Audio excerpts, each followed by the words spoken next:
ran away from home, lived in runaway centers and on the streets a lot. My brother's father, who's not my father, molested me and changed how I thought about life in every possible way. The courts labeled me as an incorrigible child. It was more of a child that didn't know how to be a child but wasn't an adult. I got angry and I slammed my door, and the door went through the frame. I knew she'd call the police, and I gathered up my stuff and opened the window, and that's the last time I was at home. You know, I started using some of my own product, became a very functional addict, and the market crashed, and my young self didn't know how to deal. And I can remember spending days in my closet, literally in a ball, hoping I would die, until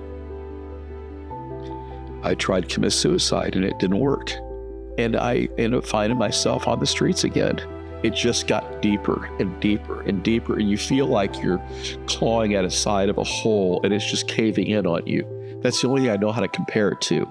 And you will do things that you never thought possible when you get into survival.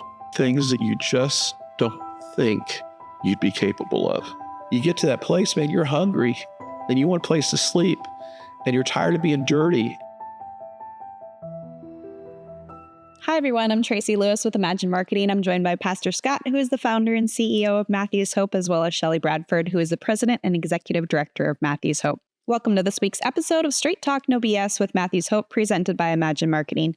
At Imagine Marketing, we put in the extra effort to craft a tailored strategy for success. We also offer photography, videography, and even podcast production services.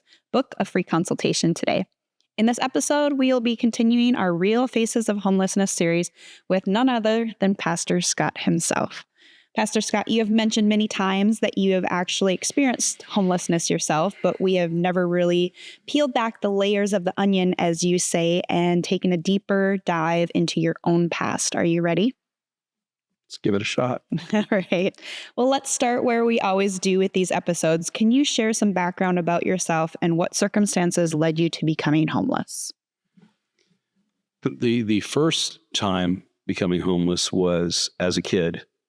And there was a variation of homelessness and runaway.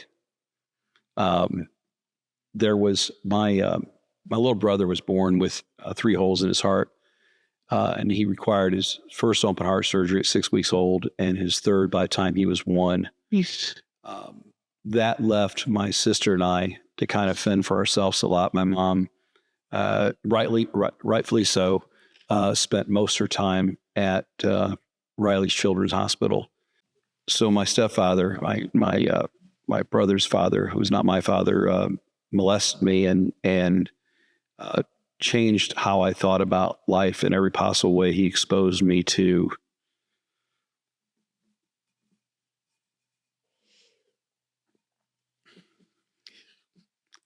this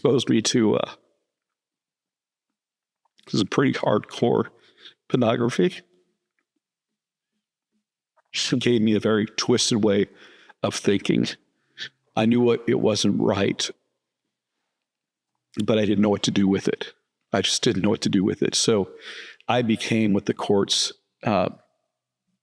labeled me as an incorrigible child, and ran away from home, lived in runaway centers and on the streets a lot at a very young age. I mean, I'm talking about 12, 13 years old is when I'm doing this. I remember when I was 13, when the police showed up at the house, and I was to sign this court order acknowledging that I was this unruly child, basically. And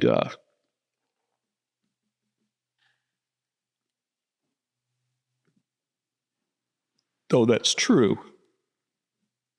it was more of a child that didn't know how to be a child but wasn't an adult.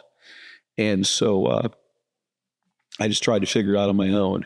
And as Jason got better and things went on, and my mom went through another divorce, we found ourselves in Florida, and we had left, this house across the street from the same school my mom went, elementary school. My mom and I actually had the same kindergarten teacher. So life was pretty decent as a whole, even though the house was very dysfunctional, I have to, I'm 63 years old now, so I look at things differently than I did. I felt very abandoned by my mother at that time, when the truth is, I think my mom was doing everything she knew how to do to raise a child that needed a lot of attention, me and my little brother, a kid who's out of control, which was me. My sister kind of was, I don't say a lot about her because I don't want to create any other issues, but, Sherry was going through her own challenges through all this. And, we ended up moving down to Florida, and we started down in Naples. And I jokingly say that people in Naples, they forgot people are born. Apparently in Naples, you show up as an adult with money. And so we started there and worked our way down the coast. And we eventually, we started out in nicer places. And eventually they got what I call cheesier and cheesier, until we end up in a place that still exists today in Clearwater, Florida. And I still try to drive by it when I have an opportunity, just to remind myself of living in that hotel. I went to work. I back then you could get a job at 15, 14, as long as you had a thing. So, I was playing ball. I was working in one of my jobs was working in a little factory that built ventilation systems. And I worked on the factory line as a young kid. You could do it back then. So, I had some of my own money and what have you. And I think I tried my very best to just grow up, and I end up I jokingly say that I'm a 10th and a half grader because I made it halfway through my junior year. Once football was over and I was introduced to algebra. This may sound silly to a lot of people, but I'm dyslexic. Those that know me know that I'm a little OCD. You follow me around, you'll pick up on it, and certainly ADD. That was a tough mix for a kid in school, especially when back then it was undiagnosed. But when you invert letters and you invert numbers, and suddenly they introduce you to algebra that brings numbers and letters together, I just said, "You people hate me. I'm done." Yeah. My coach got mad at me one day, probably because I was hanging around some girls. In fact, I'm pretty sure that's what it was. And I'm late to practice, and I had a massive legs back then because I ran stadiums all the time. That was my punishment for being late. So as a running back, that was really good for me because I had some of the most powerful legs in Florida at that point. But usually it was because I was screwing around with my girlfriend. I'd be late to practice, and so he'd make me run. And I finally told him to basically go blank himself, and all I wanted to do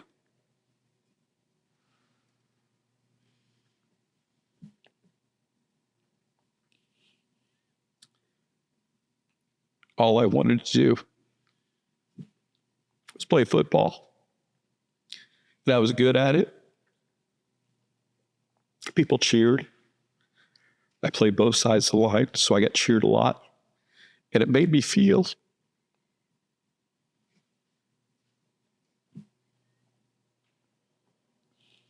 like I had value. Because like I said, I grew up in a very dysfunctional home, multiple marriages. My dad was out of the picture. My dad particularly had a detrimental impact on me because he was sure to remind me that I would never amount to anything, and that I was the cause of a lot of the family's issues. This is after he even left. After he had left, I remember before we even left Indiana, he had told me that if he found me there the next day, he would splatter my skull on the wall. And he was that kind of individual, and I believed him, and I left. So that was a lot of what was taking place back then. It was just looking for acceptance, a place to fit in, I was kind of the chubby kid growing up, wore the husky jeans. Thank you, Sears. You deserve to go out of business. You put jeans that say husky on them. Why not just label me fat ass? Okay. So I had that. And then like over one summer, I grew like amazing. And I started working out to where literally when I went back to school, nobody recognized me. I looked that different. I mean, suddenly I had a chiseled chin. And as a fifth grader, I'm literally at that time growing facial hair. Mm-hmm. I had sideburns as a fifth grader. I kid you not. I had more hair than anybody. And I just came back and beat the hell out of everybody who ever picked on me. That was my year before coming down. But we got down here in Florida, and now I'm completely separated from anything I knew, and that was a big challenge for me. And I had a hard time fitting in as the new kid because I come out of being this star linebacker and running back in Indiana, and now I'm just one more of the players trying to make his way and.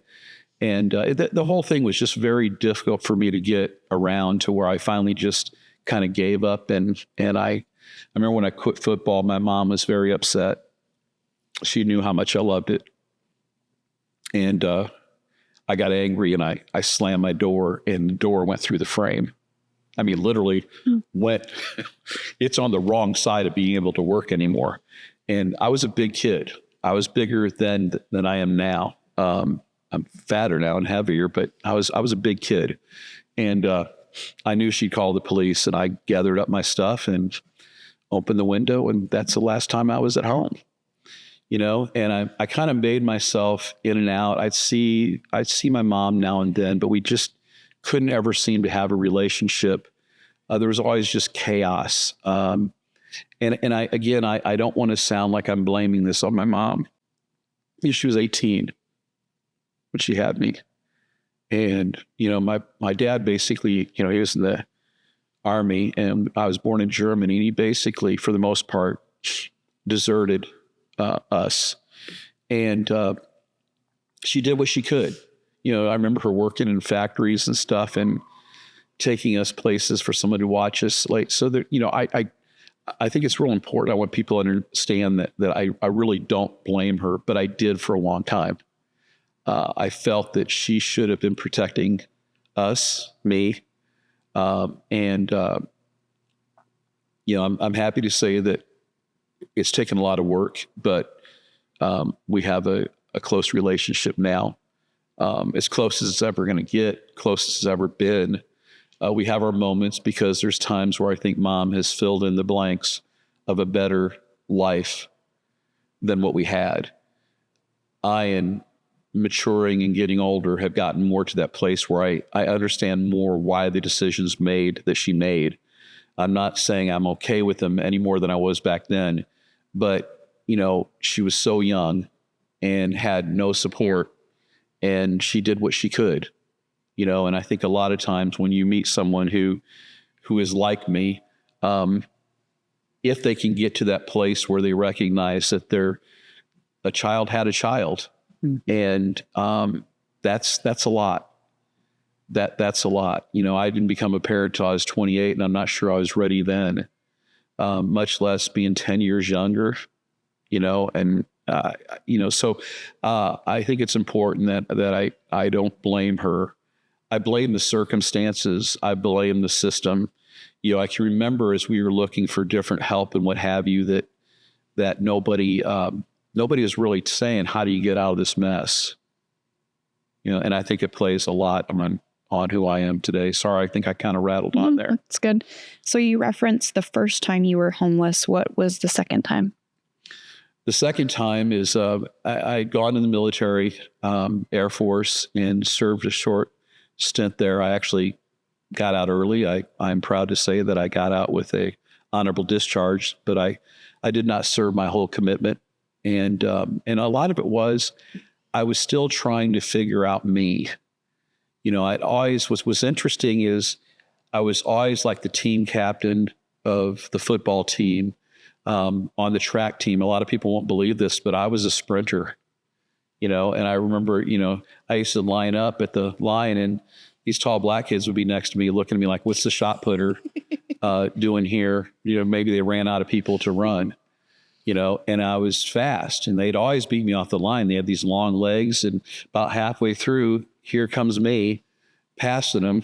I used to laugh because they always pulled hamstrings. They didn't want to be beat by the chubby white kid. I wasn't chubby back then, but I was Sure. My shoulders were massive. When you got a 32 waist and your shoulders are 48 to 50, it's an interesting look. I was very V'd, for lack of a better term. And, and they pull a hamstring because that way they didn't lose to me. They had an injury. Of course.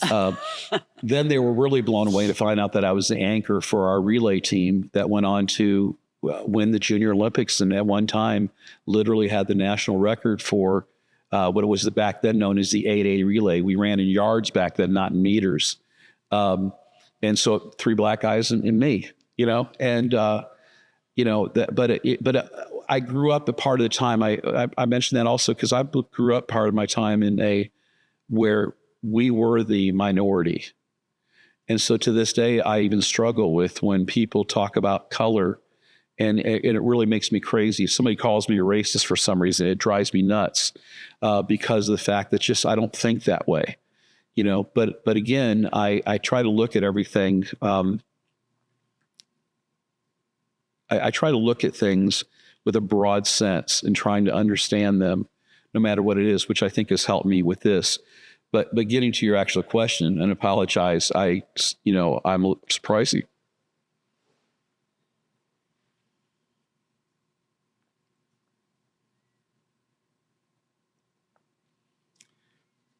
I apologize. I'm surprising myself a little bit, but I'm this emotional because it's something that I've tried to work through my entire life and try to be something of value. When I got out of the Air Force, I spent the first 6 weeks traveling down the coast visiting every old girlfriend I could find. Sorry. I love how you bring us so down and so up. At the cost of the United States Air Force, because they give you so much money that you accumulated pay, and also they give you this discharge money. I can't remember what they called it back then, but that's just the truth. And then I eventually somehow made my way down to South Florida, and I found my dad. And though I'd only seen him a few times from the time I was 5, I saw him for a while when I was 13.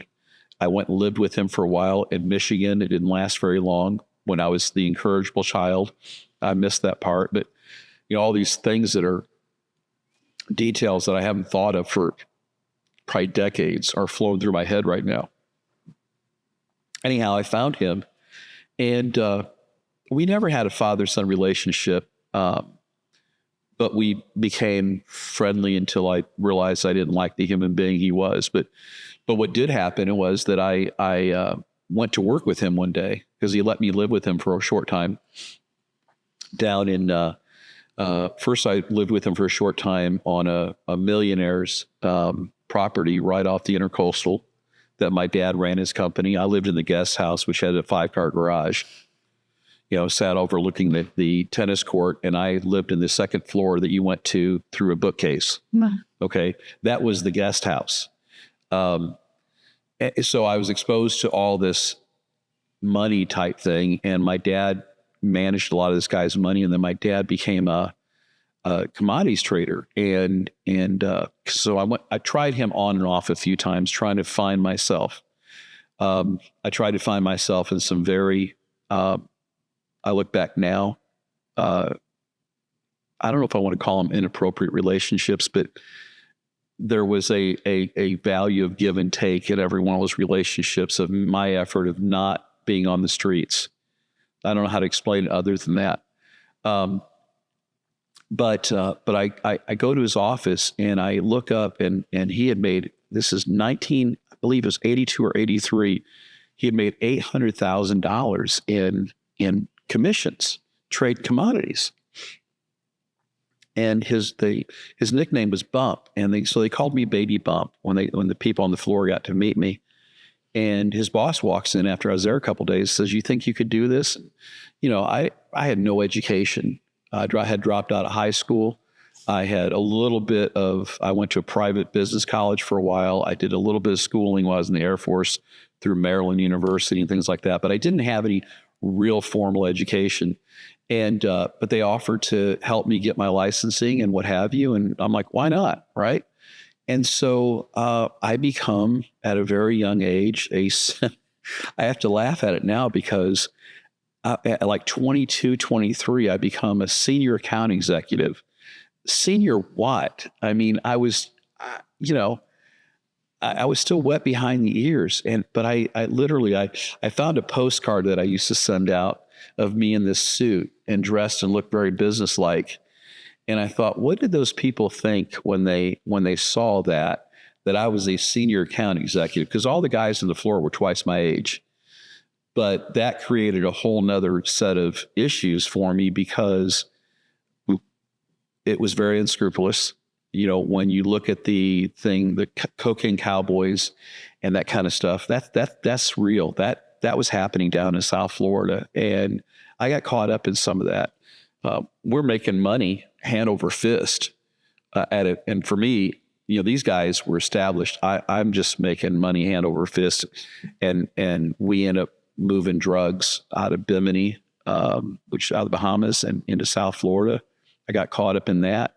Somehow didn't get caught, but made just ridiculous amounts of money. But then I started to I was getting a bad taste in my mouth because even though I felt like a lot of what was happening was wrong, is when I would see my dad do certain things and I'd listen in on him because I'd want to learn from him because look at this guy making money. And I remember two things specifically that took place is someone said, this couple he was trying to get a position in the market with, the guy dies over the weekend. And my dad had a call set up with him on Monday. So he calls and he literally says to this woman, well, you should, I think his name was Ralph, if I remember right. You should buy in Ralph's memory. That's what he'd want you to do.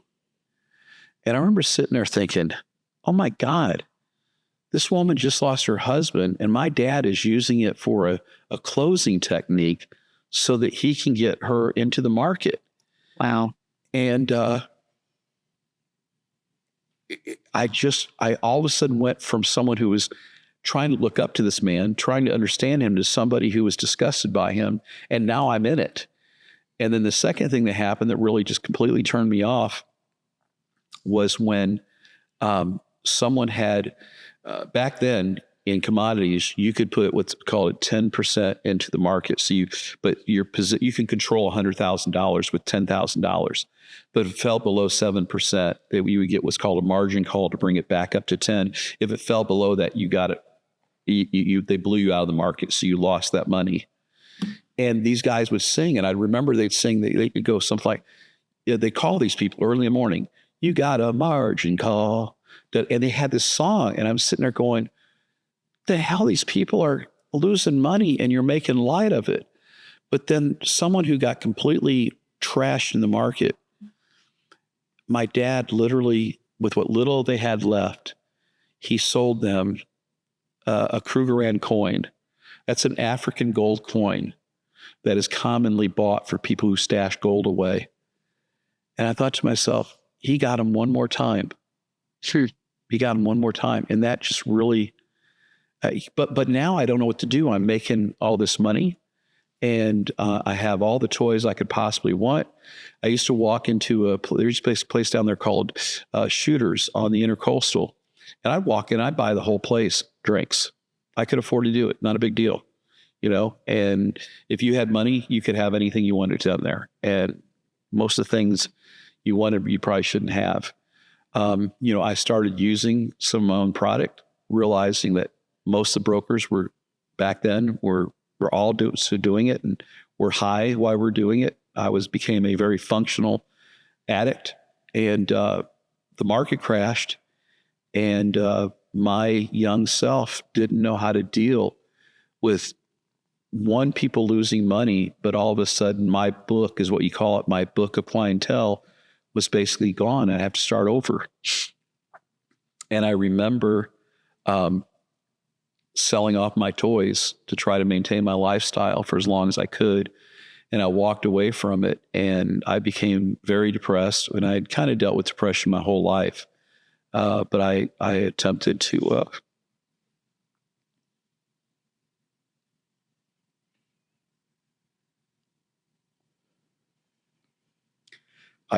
overdose, which was almost impossible for me to do because I had such a high resistance to any kind of drugs, alcohol, anything. I can outdrink anybody. I can and I'm watching people die and doing what I'm doing. Anybody knows about drugs. I'm doing an 8-ball and a half by myself. People die doing that. And I'm doing that by myself. And, the money's drying up fast. It comes fast, it goes fast. And like I said, I had this little house in Tamarack, right outside of Fort Lauderdale, a nice little neighborhood. And I can remember spending days in my closet.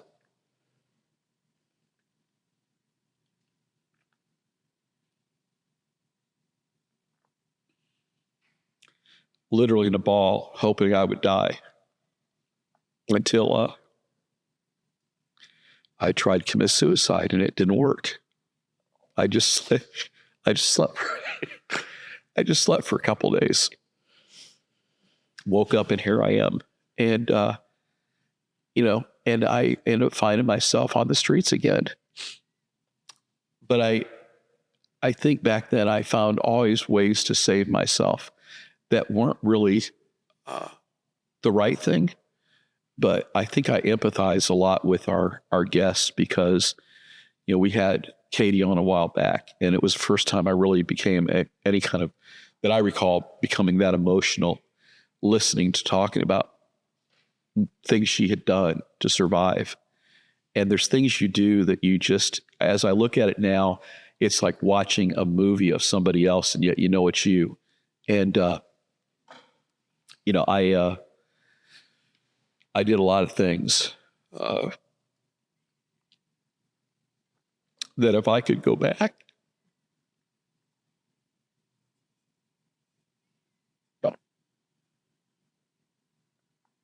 and ask for forgiveness for, apologize to people that I took advantage of.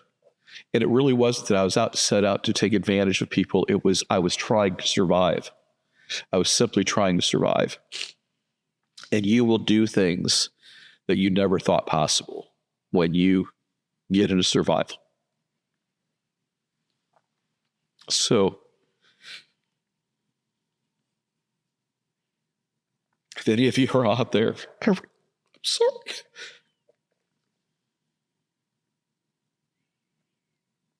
I jokingly say that I could not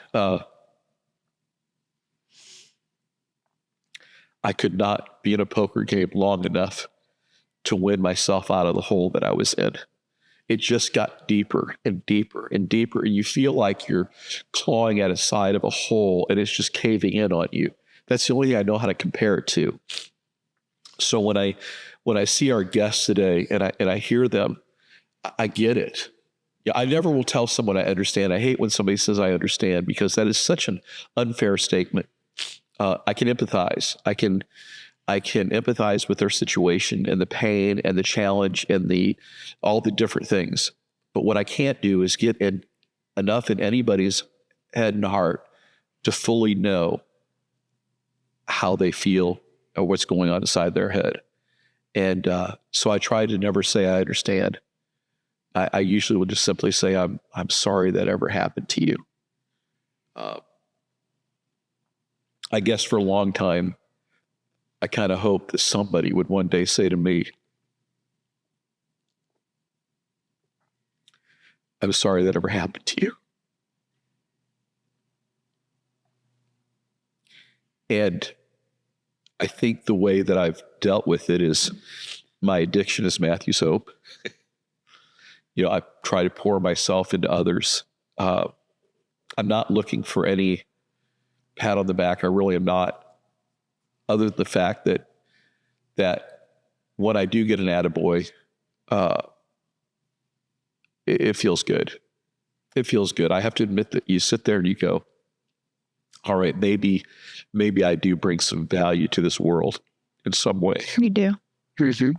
I will admit that when my mom said she was proud of me, it hit me different than I thought it would.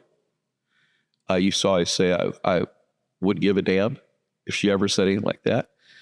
I think she has become my biggest fan, which is weird.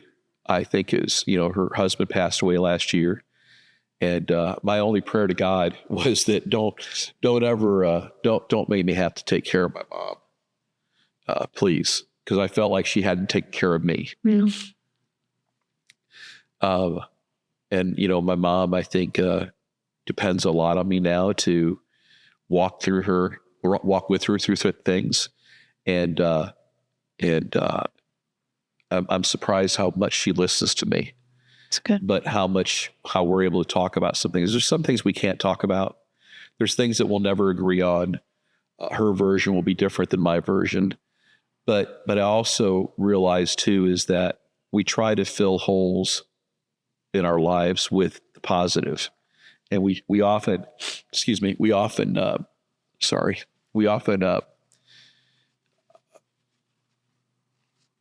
create in our minds something better than what took place.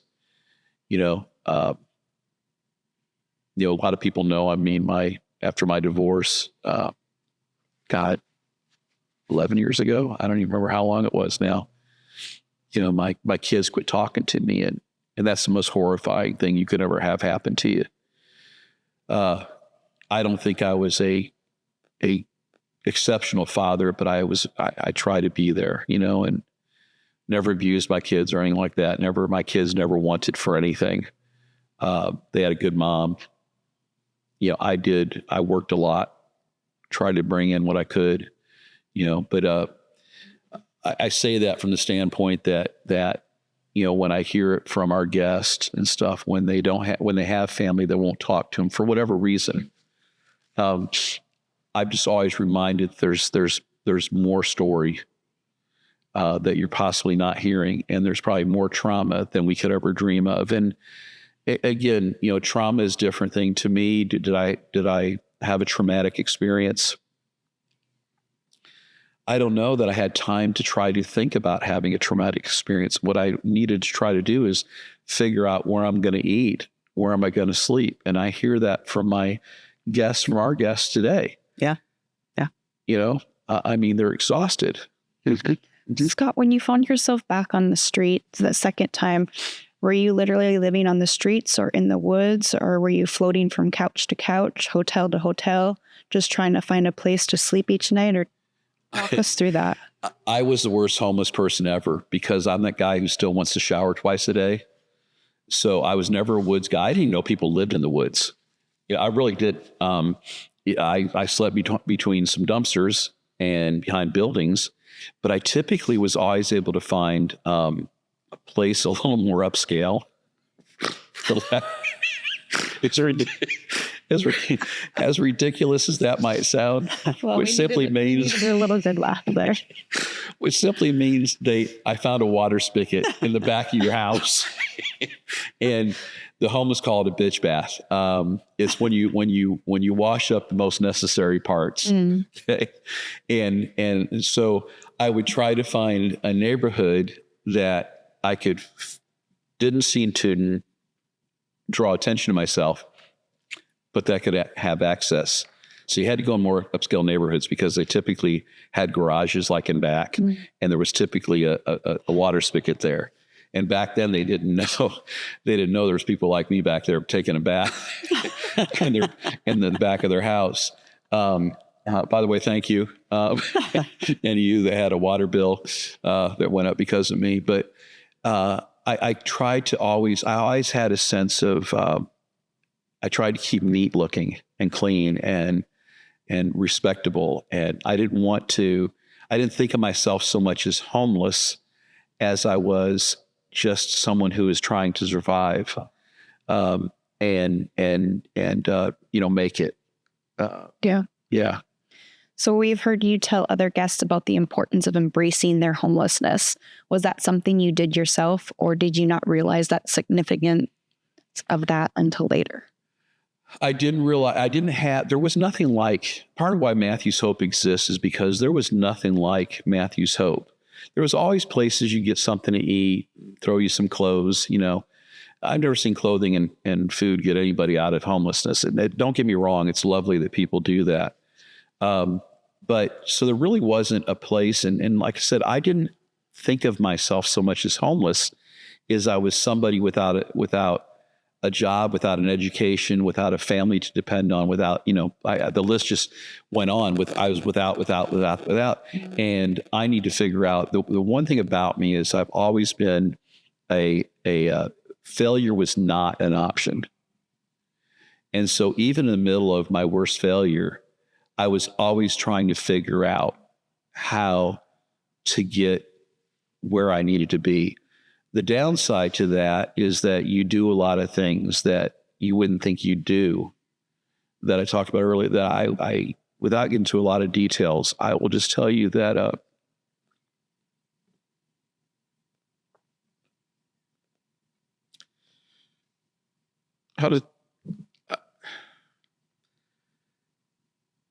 it's not that I'm trying to hide anything from anybody, but the details are not something that I think bring any more significance to the story, other than just tell you that they're disgusting and embarrassing and uncomfortable and things that you just don't think you'd be capable of. You just, in your wildest mind, what some people and the things that I had to do or thought I had to do to survive were things that today I just go, the hell, how? So I have a hard time judging people because, again, I can't say I understand, but I kind of get it. You get to that place, man, you're hungry and you want a place to sleep and you're tired of being dirty and you're tired of people. The one thing I didn't deal a whole lot with was people looking down on me because I kept myself and I looked pretty good for a homeless guy. But what I also have happened was everybody turned their back on me. Mm-hmm. And even at my worst, I was always that guy that would try to help out somebody else, which I know is complete contradiction to who I was. But I could beat the hell out of this person 1 minute and carry this one home the next. It's just, I've always had that weird part about me. So the embracing the homelessness, I think, is something that I tell our guests all the time because it gives you a starting point of understanding this is where you're at. This is your ground zero. Where are you going to go from here? You're going to let it, you have two options. I'm a pretty plain talker, so I'm not going to change it while I'm here. But I said, all that shit you're carrying along, you can drag that around like a big anchor, or we can try to put it in a nice, neat little pile and use that to push yourself over the fence. Because that's how I always looked at things, is I got to push myself over the next fence, then the next fence, then the next fence. And so when I say that to someone, it's saying, understand your circumstance, but also understand that we as Matthew's Hope are here to walk with you. You do not, and you are not expected to do this alone. And I wish I'd had that. What I did have, and I skipped to this, going way back again as a kid before all hell broke loose, when my stepfather first introduced me to pornography and stuff like that. And I mean, when I tell you hardcore, this is not stuff you buy. I don't even know what the stores sell anymore. I couldn't tell you, but I even knew then that what I was witnessing, what I was seeing was not normal, was not within the range of a normal sex life. I don't even know where you got this stuff. And we lived in these apartments, and my bedroom was in the basement. And so we had like paneling between walls downstairs. So my neighbors, when they were in the basement, they could hear certain things happen. And they approached me one day. I'm trying to think, I was young. God, I can't remember how old I was, but they asked me if I needed anything. But they also gave me my first Bible. I wish I had it today. I really do. Because in the front of it, I don't know if I believed this then, but I do believe it now. In the front of it, they said, Scott, always remember, He is with you every step of the way. He has not forgotten your name. And He will always stand with you. I can't remember their names. I so wish I could. It's one of those people you say, if I could go back and just say, thank you. Because when I would hit those really dark moments later on, I would always remind myself, He will walk with me. He will never, that just stuck with me so much every time I hit that really dark spot. Scott, thank you so much for being so vulnerable. We've covered a lot and we want to dive in a little bit more. So let's make this into another episode. Oh, let's do. And talk more about what happens next. Okay. All right. Thank you. Thank you, everyone, for watching and listening. And please come back next week to hear part 2 with Pastor Scott and learn how his own experience shaped what Matthew's Hope does today.